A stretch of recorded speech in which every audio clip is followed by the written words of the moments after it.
October 25th, 1944. Waters off Samar Island, Philippines. At 6:45 in the morning, American lookouts spotted them. Pagoda masts, massive gun turrets, Japanese battleships on the horizon, the center force. 4 battleships, including the Yamato, the largest battleship ever built. 6 heavy cruisers, 11 destroyers. Bearing down on a small group of American escort carriers called Taffy 3. Commander Ernest Evans stood on the bridge of the USS Johnston, a Fletcher-class destroyer. 314 feet of steel. 5 guns. Built to hunt submarines, not fight battleships. The Japanese fleet outweighed his entire task force by more than 10 to 1. Evans made a decision that should have been suicide. He ordered flank speed and turned directly toward the enemy fleet, alone. No orders, no permission. He saw the enemy and attacked. When Evans took command, he'd told his crew, "This will be a fighting ship. I will never back down from a fight." Now he addressed them again. This is a fight against overwhelming odds from which survival cannot be expected. We will do what damage we can. The Johnston raced forward at 35 knots. The Japanese fleet opened fire. 14-inch shells fell like mountains. Each weighed 1,500 pounds. The Johnston zigzagged through geysers of water, racing into torpedo range. At 5 miles, the Johnston's 5-inch guns opened fire. At 10,000 yards, Evans ordered, "Fire torpedoes." 10 torpedoes streaked toward the Japanese line. The Johnston turned hard, but the Japanese cruiser Kumano had her locked. 3 14-inch shells hit simultaneously. One struck the bridge. Evans lost 2 fingers and took shrapnel across his body. Another destroyed a gun mount. The third detonated in the engine room. Speed dropped from 35 knots to 10. The Johnston was crippled and burning. Then came the explosions. The torpedoes had hit.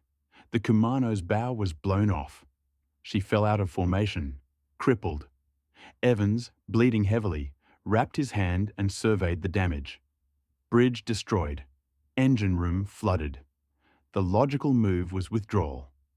Instead, Evans turned back toward the enemy. For 2 hours, the Johnston fought like hell. Crippled and burning, she positioned herself between the Japanese fleet and American carriers. Other destroyers joined. The Hole, Heermann, Samuel B. Roberts. A handful of tin cans against battleships. The Johnston engaged the cruiser Haguro at point-blank range. Shells sparked off armor. The Haguro's superstructure erupted in flames. She returned fire with 8-inch guns, destroying another gun mount. But the Haguro turned away. A heavy cruiser retreating from a crippled destroyer. Next, Battleship Congo. The crew ran on adrenaline and fury.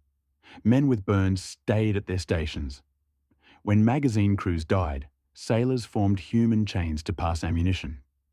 The Johnston's shells damaged the Congo's radar and fire control. The Japanese formation broke down. The carriers escaped, but the Johnston was dying. Listing 15 degrees. 2 gun mounts gone. Speed at 5 knots. Almost no ammunition. Still fighting. At 9:10, the Japanese destroyer Yukikaze found the Johnston. Hit more than 40 times. Hull glowing red-hot. 5 shells left. The Yukikaze opened fire at point-blank range. The remaining gun fell silent. The engine room flooded. All power lost. Evans gave the order, "Abandon ship." The crew moved with discipline, helping wounded over the rails. Evans checked every compartment, refusing to leave until everyone who could be saved was out. As the Johnston rolled onto her side, the Yukikaze passed close. Survivors watched as the Japanese crew lined the rails and saluted. Enemy sailors honoring an opponent who fought beyond all reason.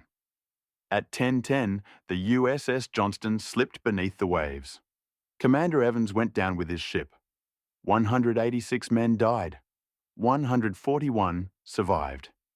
Against impossible odds, Taffy 3 held. The Japanese center force withdrew. 4 battleships and 8 cruisers turned back by a handful of destroyers. It should have been a massacre. It became legend. Commander Ernest Evans received the Medal of Honor posthumously, the first awarded to a Native American in the U.S. Navy. Evans was Cherokee. He'd told his crew his ancestors were warriors. He proved it. Admiral Halsey called it one of the most gallant naval actions of the war. Japanese officers spoke of the American destroyers with awe, unable to understand why ships that small attacked ships that large. The Johnston wasn't fighting by doctrine. She was buying time, fighting for every second. In 1929, the wreck was discovered at 21,000 feet, deeper than the Titanic, the deepest shipwreck ever found. Her guns still point outward, frozen mid-battle. Survivors held reunions for decades. All said the same: finest ship in the Navy, bravest captain they ever knew. The Battle off Samar is called the greatest upset in naval warfare history. But the real story isn't tactics.